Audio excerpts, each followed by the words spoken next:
up? It's me, Lena here, and I have a review for the Stuck in the Middle new Disney Channel series. This is the pilot episode, not the series premiere yet, because they said the series premiere is going to be on March 11th. So this is the pilot episode. We're going to see a first look on the whole episode. It's 30 minutes, and it's a show. It focuses on the family of 7. They got 7 kids, 4 girls, 3 boys. It's the Diaz family, and it focuses more on Harley, the middle child. She's the 4th child of all 7, and she's like an inventor, and she do all these greatest things. She really keeps the whole family together because the family's crazy. A lot of stuff happens when you have a lot of kids. And yeah, we're going to get into that. But first, we're going to go talk about the cast. Harley Diaz, she's really the main character. Her name is Jenna Ortega. She's mostly known from being on Jane the Virgin, and now she's on this, and they say she's going to be a blooming Disney star, which, as the people are already saying, I can kind of see it too. So I know she's probably going to go far. And then you got her brothers and sisters. Malachi Barton played Beast. He was on See Dad Run and Instant Mom, and all these kids was like on other like Nickelodeon or like Disney shows already.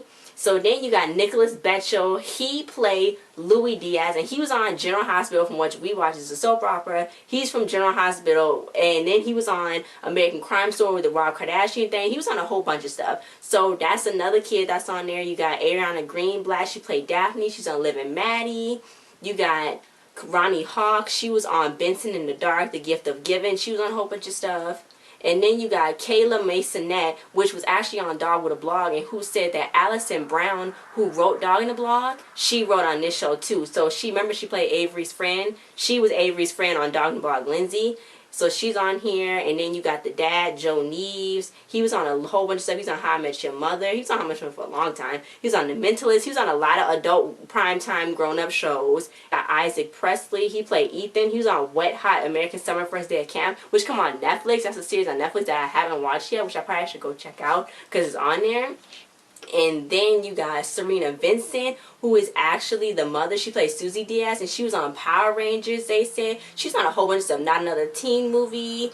And she's actually Italian in real life. Her parents are Italian descent. And then you got Jessica Gardner, who played Bethany, the annoying neighbor, who was all up in their business in this episode and being all annoying and trying to shade them because they had 7 kids and trying to throw shade and all that. So then you got the last character, which is Lulu Lambrose, who played Ellie, Bethany's kid, and she was on Awesomeness TV. So it's basically, they say it's a Latino family story. That's what Variety TV said. I mean, I don't know if that's like for certain, if somebody didn't, like, can somebody like confirm that? So I don't know about that. But they say it is a Latino TV show, like a sitcom. And I like how it's shot because it's a single camera setup. It's like back in Lizzie McGuire days, where it's just like a camera that's in like real time in real life outside. It's not like one specific set. Like say for instance, Casey Undercover or like Liv and Maddie, where it's like one specific set. It only got like 5 sets in like one episode. It's like, it's not like that. Like they actually go walking around and stuff. So in this episode, Harley tried to get her whole family to come downstairs. It was a whole bunch of crazy stuff going on. She just wanted to go to the park because she got the Young Inventors Award, and they invited her to the club, and their little club, and she just wanted to get everybody to the park and stuff. But then Georgie, who Kayla Maisonet played, she had a basketball game to go to. And then Rachel, who Ronni Hawk played, the older sister, she had to go feed the homeless at a soup kitchen, but then she was like getting them all caught up, and they was getting all behind in time, and really hard just wanted to make it to the park so she can get herself, because it's never about her. She's the middle child. She gets sat at the last table, the last coffee nightstand table. She don't get no bacon at the breakfast table. Everybody eat all the bacon because everybody gets sit at the front table or the coffee table, and it's a lot of crazy stuff going on. So she felt like she was lost in the middle. But her brother Ethan, who I guess is like I don't know if he's older than her. I think he's younger than her. He's either younger or older than her because she's 12. But he's the closest in age to her, so she kind of confided in him. Then she was like, I'm Wednesday, and then the first kiss was like Monday and Tuesday, and then the last kiss was like the weekend. So she's like the hump day kid. But then Ethan told her, you know, that's what's good. You keep the whole family together and stuff like that. And then they had that Bethany neighbor who's all up in their business. And then Georgie won the basketball game. She never won the basketball game at all. And then Rachel got a crazy boyfriend that's a little kind of dumb. We'll probably see later on in the series if he is.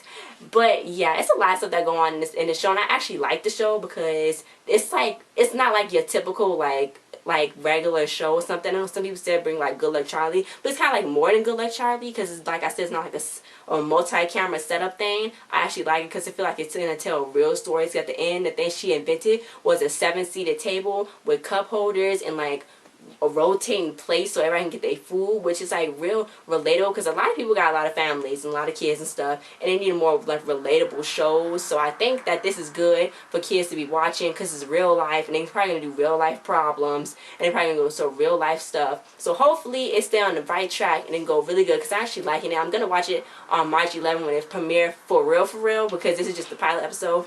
But so far I liked the episode. I thought it was really good.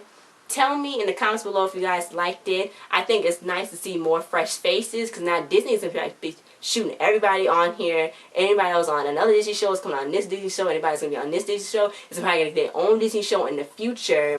I think she's going to shoot up in the world. And then you already got the other kids who's on a whole bunch of stuff. Like, these kids are getting work. They're on a whole bunch of other stuff already. So they're going to be like the future stars that we're going to be seeing in like a few years. It's executive produced by Linda Videtti Figueredo. She actually worked on Rules of Engagement, Cougar Town, and Last Man Standing with Tim Allen. So she actually worked on a few other things before, and she's going to be working on this show. I don't know if it's like a transition from her doing like prime time to like Disney. Then I want to talk about the jokes. What the heck? Look at this. I'm going to turn the camera on. You and that's Mila's back there falling around. I want to talk about a few of the jokes. Rachel was actually getting dressed, and Harley was trying to tell her each family member only get 3 minutes, and it's a timer. So if you go over that 3 minutes, then you're gonna be in trouble. So she had her dad's old blinged out flip phone. She blinged it out, and she's like, "I got a camera phone, and I could post this on to your Facebook status or whatever." And Rachel's like, "Kendall and Kylie never do this to each other." And then Harley was like, "It's a short list of what Kardashians won't do." And I was like, whoa, shade. Because that was a lot. The writers took a risk with that. Because I don't even know if Disney kids even know what Kardashian. What are you doing? She said Kendall and Kylie wouldn't do this to Kim. Oh, yeah, Kendall and Kylie wouldn't do this to Kim. That's what she said. Miz corrected me. That's what she said, though. She said Kendall and Kylie would never do this to Kim. Actually, they would. Because they fool around a lot. They prank each other a lot. Like, it'd be like a lot. But anyway, the writers really took a big risk with that. I don't know if kids really know who I guess they do know who the Kardashians are. But some kids might not know who the Kardashians are. But I'm pretty sure all kids know who the Kardashians are. But they took a little jab. That's what they did on another show. They did it on another show where they had like a modern joke or something from like this time. But yeah, I just want to mention that joke. And then when Bethany got covered in all that gutterness from the balls that fell from the gutter, when the dad hit the thing behind him, like she was talking all that mess about them. She was trying to shade them. I caught a lot of vibes from her. She was like, "Oh, if you not better parents, maybe if you would have read a parenting book, you would know how to parent your kids. You got 7 kids. It's a lot." And I felt a lot of vibes coming from her. And I didn't like it. So I'm glad that all that doo-doo and boo-boo and got poured all over her body. Because she was trying to like shade them for some reason. And it's like nobody even asked you. So yeah, that was actually one of the main things. Like the funny jokes. Because there was a lot of funny stuff going throughout. Like they had the rat Jermaine, which is really weird, but it was like a hamster, and I guess people are like scared because it's like a rat, but they have like hamsters and Petco and stuff like that, so it don't really bother me.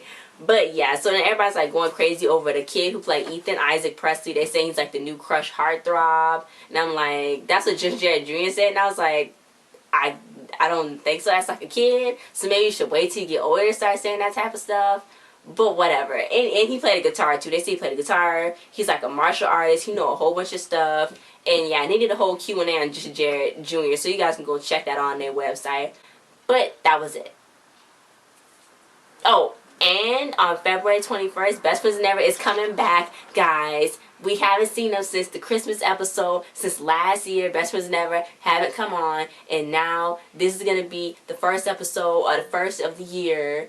February 21st, guys. We gotta see this as Sid and Shelby find their crushes, and they're gonna date them, but then their crushes might not like them no more, as you can see on the preview. And then after that, March is gonna be the next episode, because it's gonna be like March 20th, I think. So it's gonna be a while since we get the next episode after this episode, but I'm just so glad it's back because I can't wait for that to come on, and for Casey Undercover to come on. I don't know if I'm gonna be doing another review on this show. I gotta see how next week or with the series premiere go. I guess I would do it for the series premiere to see how that end up going. But so far it's pretty good. So I actually liked it. And guys, you tell me if you like it. Like, share, subscribe, and comment. Check those descriptions below. And I'll see you guys next time. Bye.